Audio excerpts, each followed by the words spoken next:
again, Tony Boch, who is current city councilman, former mayor.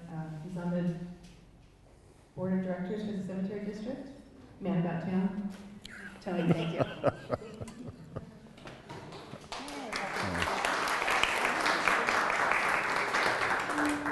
Well, I want to again thank you all for coming and dispense with the re-election jokes. Although I understand Chris is going to run for city council too. But 15 years ago, Pat Garrett, and I wish he was here right now, came by my house and said, "Hey, would you come up and help me out at the cemetery?" And I thought he meant for a couple days or, draw a map for him or something. Well, here we are 15 years later, and Drew Neubauer, Pat, and myself were appointed to this board by then Supervisor Richard Place. And I don't know if we've been reappointed or what for all these years, but it's just, it's kind of like we just show up at work and, okay, nobody fired us, so. We're very proud of what we managed to accomplish at the cemetery. We went through the books, and for your understanding, this is a special district of San Benito County. All the money that comes in to the cemetery from lot purchases or burial services or whatever goes into our account at the county auditor's office. And over the last 15 years, we've managed to accumulate enough money to put in new roads. In fact, we just, and I don't know why we waited this long, but the Lario's plot, we put that new road in. They just had, and when I first got on the cemetery board, my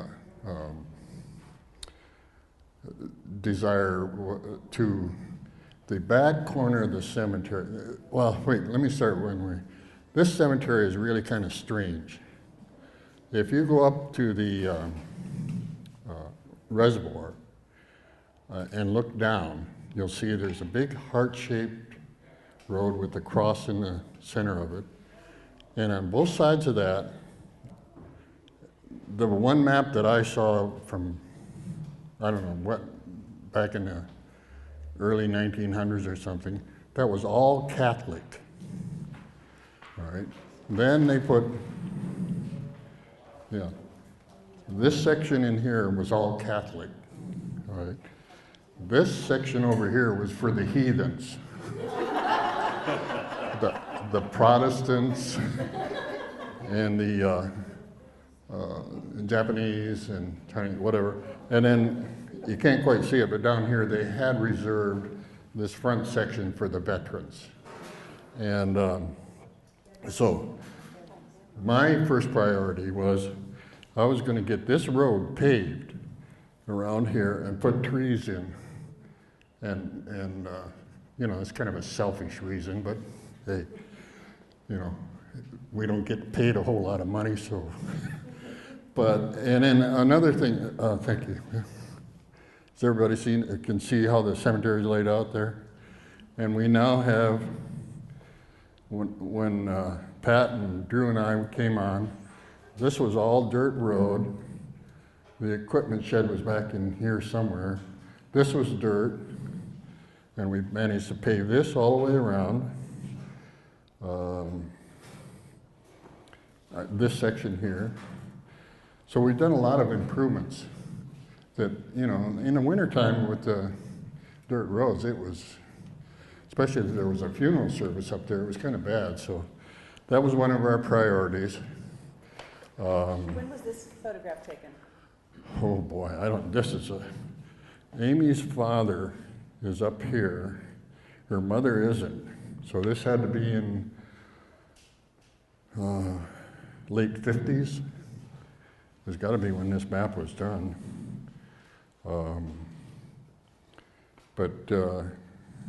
Because we filled up a lot There's a lot more down in here.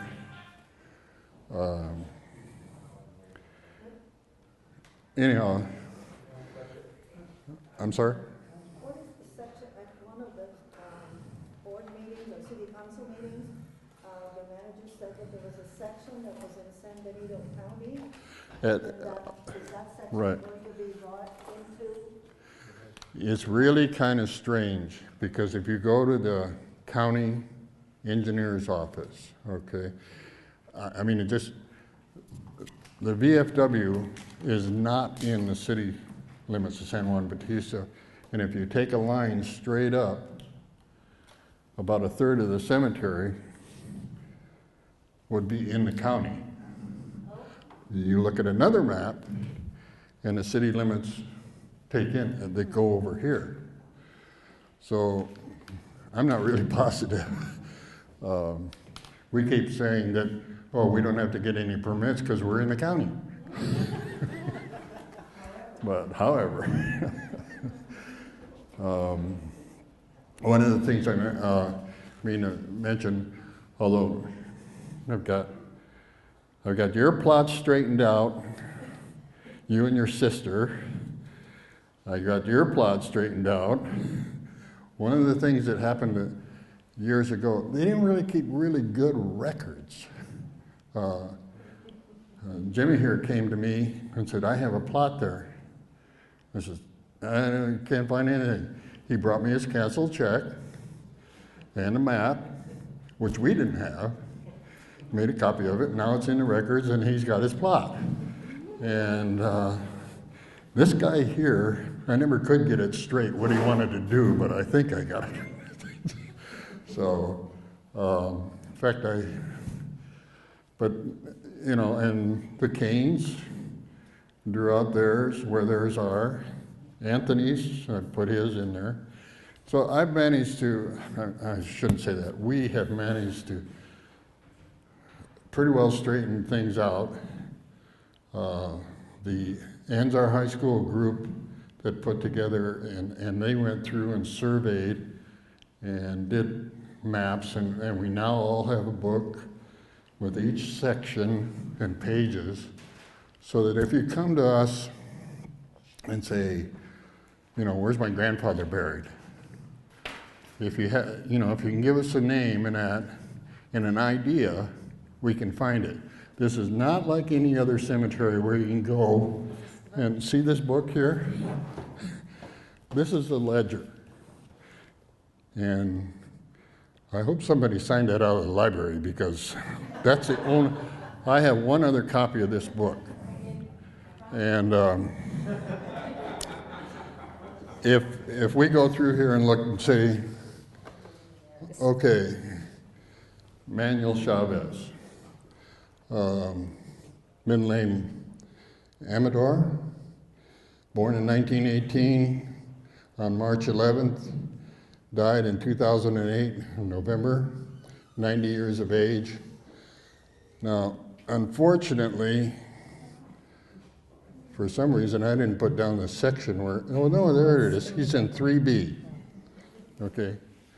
Before, they didn't do that. They had the ledger, but they didn't tell you where. They possibly told you he was in 3P, which was a third section of the Protestant part of the cemetery, all right? And you had to go through that whole section to find Manuel or whoever. So hopefully we're getting that pretty well straightened out. But this cemetery is not like, you go to Coloma, you go in the office and say, where's my mom? And they can tell you precisely where she's at. Actually, you could go online. Well, all right, fancy online. I didn't see you bring any chocolate chip cookies either. Do you by chance have that on Excel? Huh? Or is that just only in 2 books? There's 2 books. This one, which is held in the library, and I have another one in the safe up at the cemetery. Now, if you would like to record that and put it all online, Tony, we'll let we were her. in Jackson Hole last summer, and they had, it's a small cemetery, but they had laminated pages Right. of the directory that were available right there at Right. the site, which you'd have to update. Well, see, our problem is we don't have an office Yeah. here, see. So if you want to know something about the cemetery, you can either get a hold of Pat or I or Drew, or go to the library.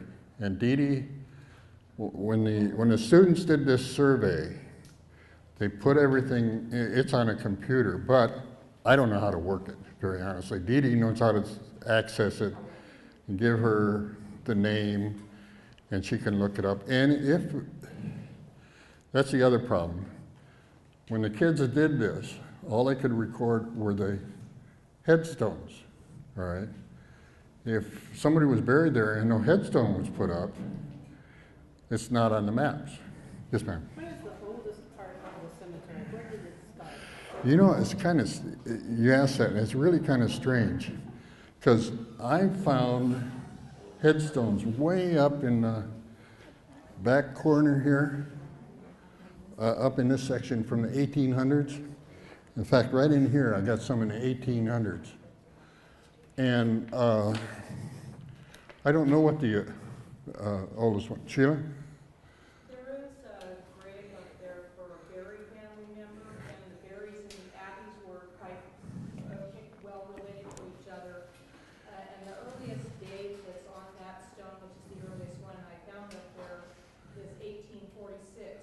Right. However, that is what we call a cenotaph. It's a marker for someone who is not buried there because the cemetery was not there at that time. Right. But that person died on his way here, and so the family, when they made a stone, put him on there because he was the father of the family. Right. Yeah, that's, I found 1876, 1860 something, and you know, an interesting thing, sometime in the early 1900s there was a flu epidemic here or something, because I found several children's graves, you know, 1 year old, 2 years old. It's actually outlined in that book. Oh, it is there? There was a massive die-off. Yeah. In fact, the town was cut off from Monterey so that people couldn't go back and forth and infect people from it. Yeah, yeah. So it, The reason I asked is because in 1959, we were new here, and my father, who's very interested in history, went up to the top of the cemetery, and we just had a look around, and there was a headstone that was wooden. And I don't think we have a picture of it, but it said it said a woman's name and born and died, and it said cross the plains in a covered wagon, and that was at the very, very top of that place. you know, one of the unfortunate things with things like that, they used wooden headstones or crosses. And believe it or not, what they used to do here, instead of mowing, when the grass got up about this high, they'd set it on fire. So some of those are gone. Dell was the one that told me that. But, of course, we don't do that anymore. So, but, let's see. Oh, for our veterans, if they live in the district, we give them a free gravesite. All right. They have, you know, they pay for all the internment and or whatever. But we're kind of running out of room, and Pat and I have been talking about maybe moving, coming over into this section, which you can see here is all open. But we just felt, I don't know, they deserved it. And Isn't there another part of the cemetery for veterans that is just a small section? right down here in the front. No, not in the front. Well, there's another, yeah, an old veterans section, but they just set aside a small plot, and I think there's 12 graves in there or something like that. And, you know, that filled up real quick. So that's when they started coming down into here, you know. And by the way, another thing, if you're a resident, landowner, or homeowner, or whatever, in the district, and this is the old Supervisor District 2, you can buy a plot in this cemetery. If you live here And, or even if you don't live here, if your mother and father, siblings, or whatever are buried here, we will sell you a plot. We charge a $1,000 out-of-district fee, we call it, to help with the maintenance. Yes, sir. What is the cost of a plot for? Right now, single depth is $1,200. Cremains plots are $600. What are your plans for cremains? We're going, we've got it on order right now. Should be here in 3 or 4 months. We ordered what is called a columbarium, and it's going to be a round one with, the first one we got is, I think it's got 96 niches in it, and it's going to be back up, if you know where the equipment shed is, the building, it'll be this way from that, across the road. Let's see, it'd be right in this area right here. You know, and we're gonna landscape it and put pavers and everything. We went, Pat and I went over to Merced and saw what they had done with this same company and everything, and so we're gonna, because I don't know how I get on these things. Cremains are, or cremations are becoming more popular, you might say, and so that way we'll have this, and then when we sell those out, we can add on other ones around it.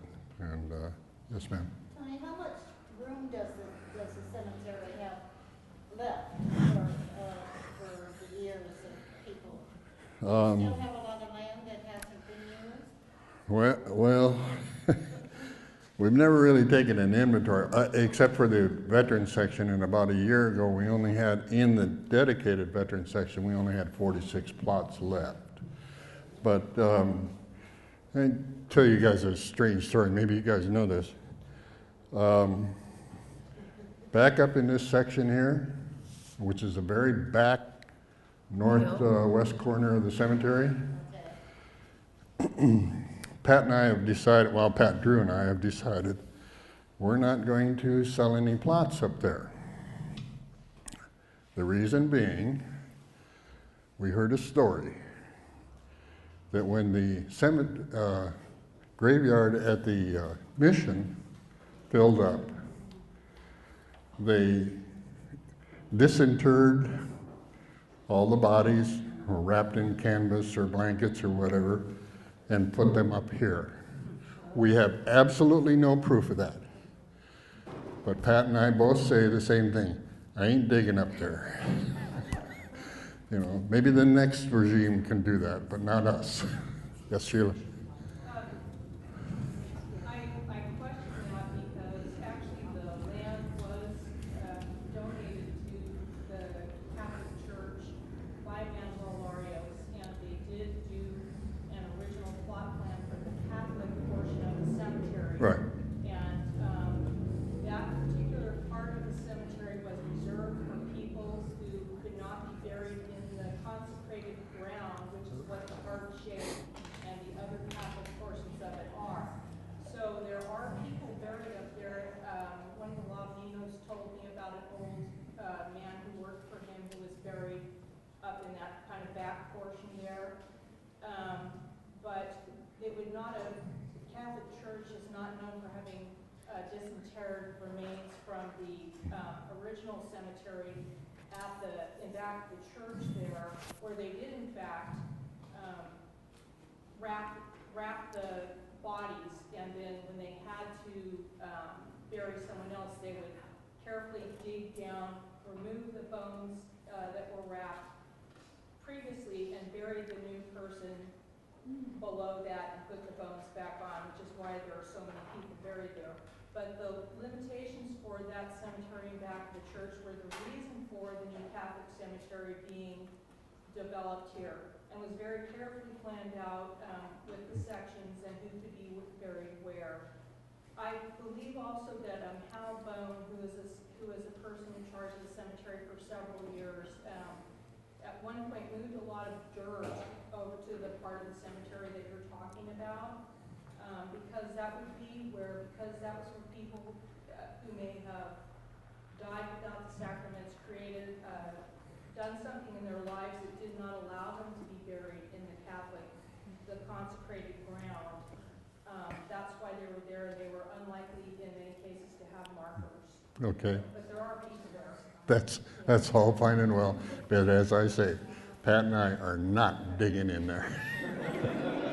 Is there still? We have had it happen one time where we dug in, we thought it was a vacant plot and hit a casket and immediately just had Manny fill it back in, level it off and move on, you know. But so, like I said, it may or may not be a true story, but we're just not taking any chances. Let's see. Oh, the other thing, the roses.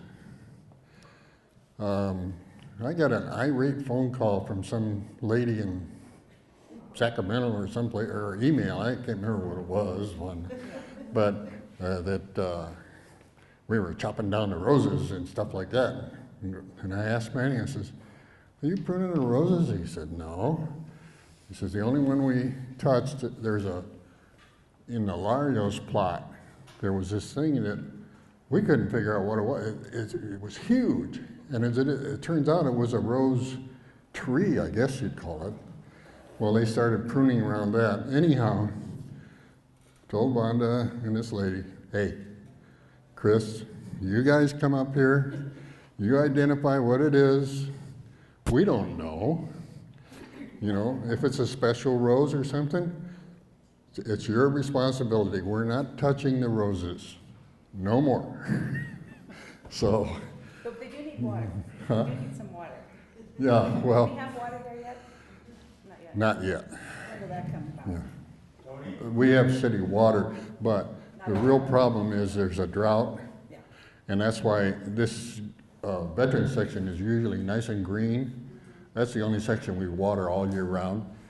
We can't afford to do it. Yeah. Are you going to put in faucets on the others eventually if we get enough water someday? Well, there's a water system up there. And not everywhere that you can get water. I mean, there are not faucets everywhere. No, I mean, yeah, and we have spent thousands of dollars putting in a duplicate system for reclaimed water. That's the purple lines. And we put in a tank and everything. The only problem is we can't get permission from the state to use the reclaimed water yet. Would that be the new lines that you put in that are visible without faucets? Yeah, because there's several of them sticking up, yeah. But eventually, if the state ever approves it, that we can use the reclaimed water, that will water the whole cemetery, right? But right now, if we were to try to keep that section there clean, our water bill runs anywhere from $600 to $900 a month, just for drinking water. And as I say, with the drought situation, we're just not doing anything. Gentleman back there. Yeah, Tony, I know about that my mom harbored me, you make it short, that the family members, the family is responsible for maintaining, putting plants in there. So my sister Mary Boxley and I planted, which you know is the rosemary plants. And my mom's grave, Barbara Green. Due to my battle with cancer, I got kind of slacked off, and my sister kind of picked it up. So, I did a very good job trying to maintain it until then I'll start back up again. But, it's up, like Tony said, it's up to the family to maintain the plot. Yeah, if it's inside the perimeter of your site, we don't want to go in there and I was wondering if maybe there are families that have no members left to maintain things, and if you could find out who those people were, someone else could adopt that particular plant just to keep the rows going. Because some of these are 150 years. Well, these guys got the roses. I'd be happy. These guys got the roses, and like I say, we're not touching roses anymore. I mean, I don't want, you talk about the wrath of God, you get her mad at you. But, this one. Sometimes people say that that we can be buried as many as 3 people in a plot, 3 No. different caskets. How No. far deep can you go down? 2. 2? Yeah. Because that's how far the backhoe will go? Yeah. Yeah. We sell what we call a double depth plot. And the first one is, I think it's 8 feet or something like that. And then, now if you have a plot, 4x8 plot, and everybody gets cremated, you can put 4 sets of cremains in that plot. Yes, ma'am. Tony, do you have enough water up there to be able to keep the roses going and that kind of thing? I know not the lawn, I realize that, but what about the plants? She's got a bucket. No, actually, we do the faucets that have the stem in the faucet. They have water in them. We haven't shut the water off. We've just stopped watering. Yeah. But a lot of people here walk up in the cemetery and visit loved ones, bring some water. Well, but no, there's water there for that. Yeah, yeah. Roses are amazingly durable. I'm surprised how well they're And let's see what else. Oh, the only other thing we don't allow you to plant pine or eucalyptus trees by the site. They're both dirty trees and nothing grows under them. What about that big pine tree that just fell or broke? Just fell and got made into firewood. Fortunately, it didn't hit you. And yeah, but anymore, we just don't allow it. It's just too much. Yeah. Angie? Are you still finding, I know last time I spoke with you, you said there was a veteran's plaque that was taken and, used for metal vandalism. The plaque you said that was taken. Oh, yeah, right. What's going on with that? This to me is really disturbing. As you go in the main entrance of the cemetery, there was a adobe wall on either side of it, a little low wall, and they both had brass plaques on them. That off the top of my head, I can't remember the wording. One of them was about the Breen family. Yeah, the one was And done by the Historical Society yeah. in 1965, I and they pried those off. They also pried one off of the wall here at the VFW.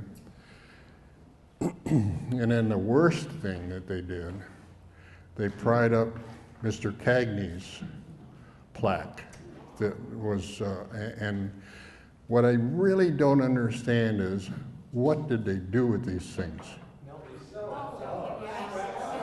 Well, if I could find the recycler that took those in, I'd have his butt in San Quentin or something, because, I mean, it's just, well, these guys, their plaque was $1,800, I can't imagine what ours would have cost to replace. We did get another one for Mr. Cagney from the veterans, I believe.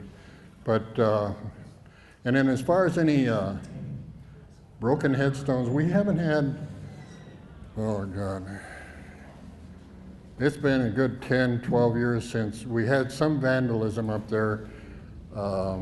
Kids came in and kicked over some headstones and stuff like that. But so far, in the last few years, we haven't really had a problem. But one of the things is a lot of those really old headstones, they're that white, and they get a little crack in them or something, and then have an earthquake or something, and bam, it falls over. And we more or less gave up trying to put them back up, so you'll see them laying flat. We put embed them in a cement thing. I don't, yes, ma'am. It's a shift, but I have a question about the trees. Were they plum trees that were planted, 2 years ago Flowering plums, yeah. Yeah, and, I mean, it's so beautiful that they were put in. And then every now and then you see one that is dying, or one that, and I'm just wondering, is there any kind of program where you can plant a tree, somebody could plant a tree? Well, we can take care of it. The reason that some of them die, I don't know what you want to call them, gophers or ground squirrels. They get in and you grab the tree and pull it up and there's no roots. It's all gone. No, I know all Yeah. that, but what I was thinking is that I hate to see any tree die, and, you know, to plant anything in California to strap tall, any type of tree, I think is a good thing in general. And I just wondering if there's this kind of thing, that program that permitted a resident, for example, to plant a tree. Yeah, we've never set one up. Nobody's ever approached us. But if you want to plant a tree, we'll be more than happy to take it. Just would go up and plant a tree. Yeah. Well, no, Manny, our superintendent, Manny Gutierrez, you know, he can. When you said that, I don't know if Pat and I made a bad decision or what, but that first section up in here, that when we paved it, we planted crepe myrtles. And crepe myrtle is the weirdest tree. Some of them, they got trunks on them 4 inches round, and the rest of them are, and they just, I don't think this is we relied on Western Tree Nursery, and we said we want a real nice flowering tree, and in different colors, white, red, and blue, or purple. Didn't work out too well. But the plum trees, they're doing good, you know, so. Yeah. Well, we're just hanging in there, hoping they survive, you know, but. Tony, can you speak about the Japanese section that's always so well maintained and a lot of fresh flowers? That's all my doing, no. One of the things about this cemetery is that, and I need to tell you this, and Georgiana's the one that showed me the pictures. Japanese people they have so much respect for their ancestors, you know, that they will actually come up and clean around if Jesus misses a spot with a weed eater or something there. But Georgiana told me, or showed me some pictures, when everybody was... They're from the Library of Congress, I think, you're referring to that. Yeah. Before they went to the concentration camps, a couple days before, they all had to go down to Salinas to the... and Salinas, they had a center where all the Japanese people had to go. It was at the rodeo grounds. And my mother-in-law told me, or had told me that it was, you know, they like move the horses out and you guys move in there, you know. But anyhow, these people went up there and weeded and cleaned up around all those grave sites. Now, they didn't have anything more important to do, but that's the reason, you might say, that that particular section, the people, like I say, they have so much respect for their ancestors, and that it's. Some people may say, "Well, I'm, you know, using my position to maintain it or something," but that's not really true. It's not us. Sir, Yes, sir. I'd like to pick up on that. You know, when the Second World War broke out, and there was so much fear that the Japanese were going to come invade the coast of California, subsurface, and punched a couple of holes in a couple oil tanks, and anyway, they were beating up Chinese in San Francisco. They had to put, people were, I was 10 years old and I was terrified, man. They have the sirens go on, searchlights go on. We moved from Monterey up to Crockett. My father got a job up there. But anyway, these people, they put them in the concentration camp, like that was a horse racing track, and all they did was just put them in there, told them clean the horse manure out, put them in, same thing in San Bruno. When I went to school there during the war as a kid, Tampa ran racetrack. I didn't even know that they were in there until one of the kids told me, they got prisoners in there. We talk about prisoners. They're Japanese prisoners, and that's what I knew very little about it as a child. But anyway, these people that are laying up here, this is what I'm the proudest of. I'm a historian. These people are from the Nisi Division, the 442. It was the most outstanding regiment in the United States Army. It has the most decorations. It was called the Gopher Broke. Oh, no, I'm good. They were in North Africa. They went into Italy. They saved the Texas Division in Italy. Then they went up and put them in the Battle of the Bulge. And they saved, I guess, maybe that's where the Texas Division was trapped. They saved them. But they were so decorated.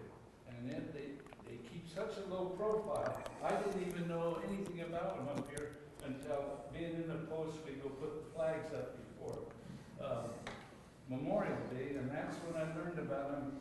And they would be up there to make sure we put flags, and we were really proud to do it. So but they're way back there out of sight, and on the other side of the hill. But I just want you to know that we have some real heroes from the Second World War buried in that 442. Yeah. I got a share story. My wife Diana's father-in-law, grandfather, her mom's dad, had a Japanese friend in Hillsboro, Oregon. That's where my wife was born and raised. We bought the Japanese friend's house in the outbreak of World War II. And then after the World War II, after the, D-Day, Morrisville was my wife's grandfather's. When this Japanese friend came home, my wife's grandfather sold it back to his Japanese friend. So that's how, talk about friendship. Didn't care about, Kind of getting away from the cemetery, although I will say this. I've been a member of the Japanese American Citizens League here in San Juan for 50 years now. And it's a real, it's an honor for them to take me in. But when you say that, and like I say, I'm getting away from the cemetery, the Japanese people here in the valley, at one time there was a lot more than there are. There was, I can't remember, it was 150 or something like that. And the whole south end of Main Street, there was a grocery store and boarding house and all that. But what I wanted to mention when you mentioned your father's friend, we had a friend here, Winnie Freitas. He had a pear orchard out there, and he took everybody's equipment and stuff and stored it there for them. And people hated him for it, but he was our friend. Excuse me. And anyhow, I'm getting away from the cemetery. We heard about the Lavanino family on the Christopher Ranch property. They stored a lot of Japanese vehicles under their basement, I guess. Behind the barn. Yeah. Can we get back to the veteran? Yes. Alex Zeller was a charter member here. For those of you who are new to this room, that is a painting of Alex Zeller. He dedicated that to DFW when he came back as one of the charter members here in San Juan Bautista, later became famous. And just this week, via Valerie Hagan and Richard Ponce, we were able to sell some of the artifacts from Alex Zeller's house on Franklin Street to Richard Ponce, and I was able to put $200 donation from the Ponces into our bank account for us because of Alex Zeller. Wasn't Joe Columber one of the? Yes, Joe the contractor here. Kenny Labarone was in charge of Yeah. the order. I think Jackie Raymer claims that Chalmers was as long as he was. So, any other questions about the cemetery? Yes, Is Andrew. there any sort of, for us newbies, any historical walking tour that we can take of the people who lived here? Is there anyone, or do I just call you up and say, tell me want to go for a walk? That sounds too Italian. Yeah. You ain't gonna have any luck with that because he's bigger than me. No, I'm just wondering, is there any sort of walking tour that we can take? You know, there was somebody doing that. Sheila, was it you? Somebody was organizing a. I actually have done a number of tours in the cemetery for different groups, but I'm not set up to do it as a. The reason, I'm gonna bring that up is I went to a trail association in California about it. Judy knows, she knows about it. Went to an annual meeting here at the Native Daughters Adobe, and Steve Knight, who contacted me. And one of the functions, we had Sheila do that Sunday, that weekend, do a tour of the cemetery. Well, She knows a lot of history about it, and I learned a lot about that, even though my ancestors were very upset. Well, someone was doing a walking tour of the town, and then someone. Did you start the Rose Tour? Somebody started a Rose Tour. Trying very hard to Yeah. get it. So there are, The you know, roses have been identified. the Rose Walk. Oh. Okay. Let's see. I know I'm forgetting a lot. I'm sure that a lot of you know a lot more about the cemetery than I do. It's just that I'm trying to remember different things in the, yes ma'am? Is it still classified as the Catholic section of the Protestant? No. You can't get away with that anymore. I tell you that. Well, where I grew up, they had a Catholic one and then I know. miles away. Yeah, it's like where my grandparents are buried in Michigan. It's all Catholic, and but it's in the worst section of town now. So in Detroit. So. Fortunately, all the cemeteries are enclosed, but San Juan is not set up that way. No. Yeah, I mean. It's sort of nice because you can go anytime. I mean, like I grew up in Greenville, you can't go because you can't ride in and walk in, but you can. Yeah. Yes, sir. Liz has something to say about her being a neighbor of the cemetery. It is my front yard. I mean, and the improvements that have been made over the last 10 years have really been remarkable. We used to hate looking at them. Now it's very nice. Yeah. Well, I have to tell you this: when Pat and Drew and I took over the cemetery, we don't know where all the money had gone. Oh, that's what I should tell you.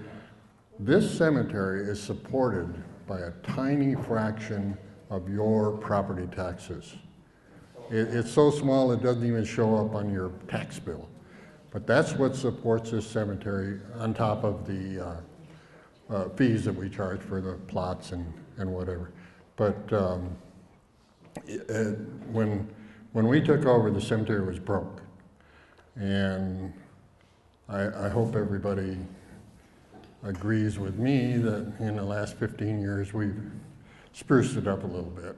Tony, let's make it Yes, sir. clear, how far away from here that people can live? Do they have to be property owners to be buried there, No. or just any residents? have If to you find live, their dead? if you live here in the district, and the district goes out to Union Road, all right, and then it goes, I believe it's up to Hillside Road. Is that the road up in the canyon there? Hillside, is that what the name of it is? Yes. Yeah, and then it goes over on the other side of the highway to no, Rancho Larios isn't in the district, but it goes over there, Carr Avenue, I believe, on this side of Carr Avenue. That's one thing that was really interesting. When I first got on the board, I wanted to know, how was this thing set up and what are the rules and whatever. So I went down to the county recorder's office, and John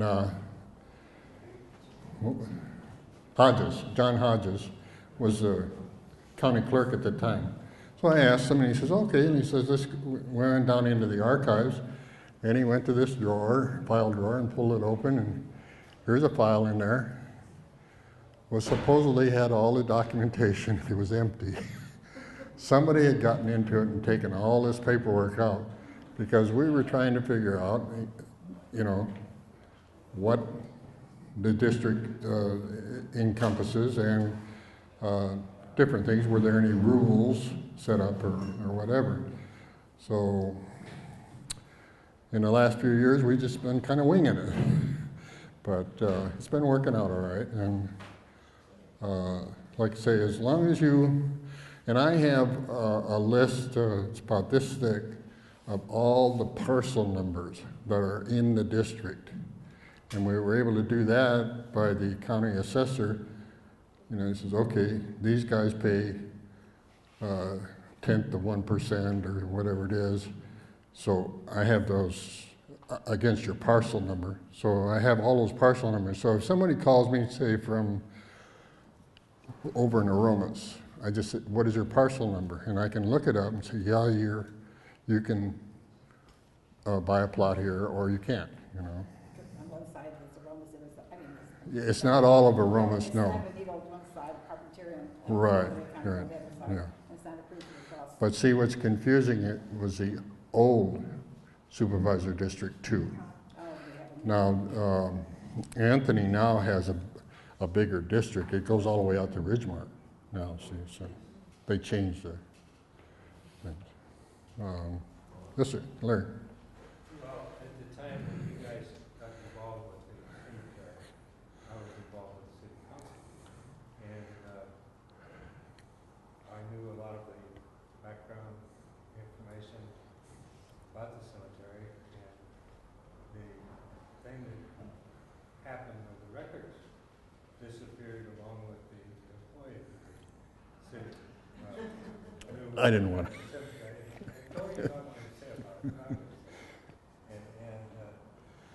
They really took over at a difficult time, and I believe they've done a wonderful job of making it right. And I just really want to thank you and Drew and Pat for all the work that you've done, because I believe you've done a great job. Well, thank you.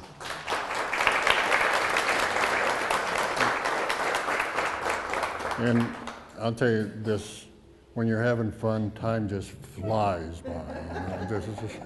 I can't believe I've been up there for 15 years, but... Nobody talks back. Yeah, that is one thing. I have all those names up there, and they all vote for me for city council. It's kind of like little Chicago up there.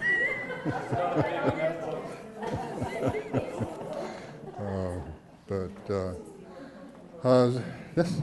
I have a question. We have up in the Canfield plot up there, in the previous regime, the person who was working for you was supposed to show up and dig the hole. Well, that person never did. My brother had contacted him, so we dug our own hole. And, but the person, Margaret, who is an original Canfield, who's buried up there, I don't believe she's probably listed on any of the registers or anything. And what do I do in order to make sure that she's identified? I'm presuming this happened before my regime. No, it did. It was, yes. Would you happen to have now, or what we require is a form called disposition of human remains. Typically, you get it from the funeral home, and then we require a copy of that then on that we mark where it is and we send it to the county recorder's office. So that the county knows that she was buried in this cemetery and they have it in their records there. Now, if you didn't use a funeral home, or I can't imagine you dug your own hole. Jeez. But if you could find that for me or the information for me, and I'll make sure that it gets in the book. At least it'll be in this book, you know. And if you, in fact, if you can just write down her vital statistics and everything, and I'll make sure that it gets recorded in this big black book. That is another thing. The kids did a great job with this computer program and everything, but we have not updated it. They were supposed to, but I don't know, it's just kind of fell by the wayside, I guess. So what I do now is I mark on our pages of the map, you know, Mrs. Canfield or whoever's buried right here. So, but like I say, if you can get that to me, I'll make sure it gets in the book. And we can look in there right now and see if it's there. Okay. I don't know what year it was. What was her last name? Pryor. Okay, well, afterwards. Canfield Pryor. Okay, afterwards, let's look in the book and see if it's there. Okay. I think Mr. Hemingway had a question. Yes, sir. Does the archives show Hemingway's and the cemetery district settling up with an insurance company? No. There was a wild 15-year-old Right. with a pickup that went in and knocked down an olive tree and You guys were supposed to tell me. took out our front yard. Yeah, but you guys were supposed to tell me, because a police report was done on that, and there was absolutely no information because he was under 21 years of age. And we just, A sheet that it was all inked over good, but you could read his name in it. yeah. They're making, Carrie, you have somebody, is that it? One more thing. Yes, ma'am. Because you were here today, Uh-oh. we're here with you. We have generated so far $840 for the VFW roof.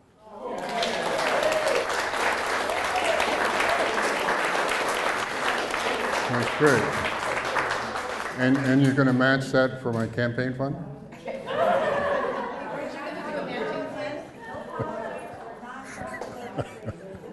I don't spend any money on campaigns. But thank you all for bearing with me, and hope I answered your questions. Good job. Good to see you, Tony. You take care. I want to commend you. I commended Pat for Oh, the good. job done there, but